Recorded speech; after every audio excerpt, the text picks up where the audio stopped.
alugbati, mag-harvest ako guys kasi magluto ako ng sabaw na snapper. Kasi yung kaibigan ko guys, binigyan ako ng snapper. Yay! At saka mag-ano din ako ng moringa. Ayan, mag-harvest tayo ng moringa. This is my harvest yung banana pepper guys. Ayan, lagay din natin yan sa sabaw. Ayan guys, nahimay ko na yung aking moringa. Then, my alugbati. And then, here's our seasoning. Ito rin, galing dito sa garden ko, ang tanglad. At saka yung kamatis, ito galing sa garden na kamatis. Ito, binili. Tapos may luya, onion, at saka yung ito rin, itong sili, banana sili is sa garden ko rin yan. At ito yung binigay ng aking kaibigan guys na red snapper. So, tutulahin. Very fresh from the ocean guys. Kasi we went fishing. Ayan. Tapos ito na. Nagpakulo na tayo ng tubig. Ayan. Ilagay ko na pala itong ilagay ko na yung luya. Mauna ang luya. At saka yung tanglad.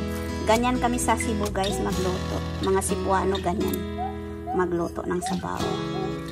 Tapos pag kumulo na, isunod na natin yung itong mga ricado. Kaya yan.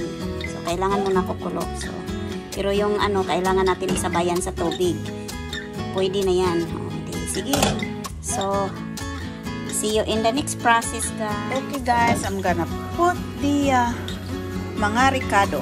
Ayan. Lagay natin yan. At takpan ulit. Kumulo na guys. Ito na. Ilagay na natin yung ating isda. Ayan. Laki ng ulo. Grabe. Very fresh yan guys. Galing pa yan ng dagat. Kasi yung kaibigan ko, nag-fishing sila guys. Hindi ko na rin ito itinapon yung mga baksay ba. Kasi masarap din yan no, sa sabaw. Yung baksay. Kasi pinipili nila yung guys, yung ito. Pinipili nila. Ayan, lagay na natin lahat. Para masarap yan mo. Ayan.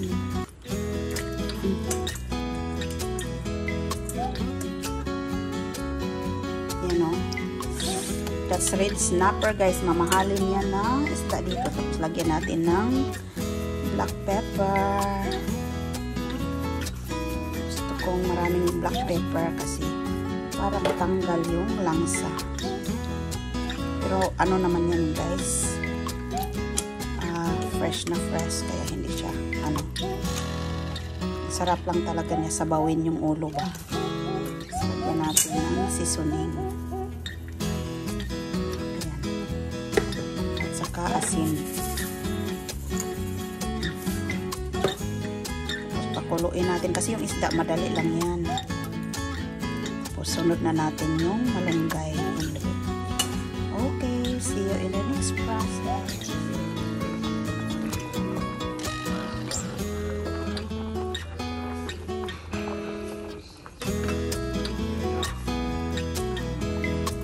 Okay guys, we're gonna put our moringa now. Fish is really, it's just quick to cook. Kaya, try na natin yung ating moringa. At saka ito, madali lang din yan maluto. Then, sunod natin yung ating maraming silon espinas. In Tagalog, alugbati. Alugbati naman sa Bisaya. In Tagalog, I think is alugbati. So, very good. I'm gonna put them all. So, it's really good. The soup is kind of like sweet. But you know guys, sometimes I don't eat rice. So, I only eat the vegetable. That's why I put a lot of vegetables. Okay guys. There's more. I'm gonna put them on. You know, that's gonna melt anyways. You know, it just look a lot right now, but later on, that's gonna melt. Okay, that's it. And see you in the next process. Guys, ayan. Luto na yung ating vegetable soup with the fish.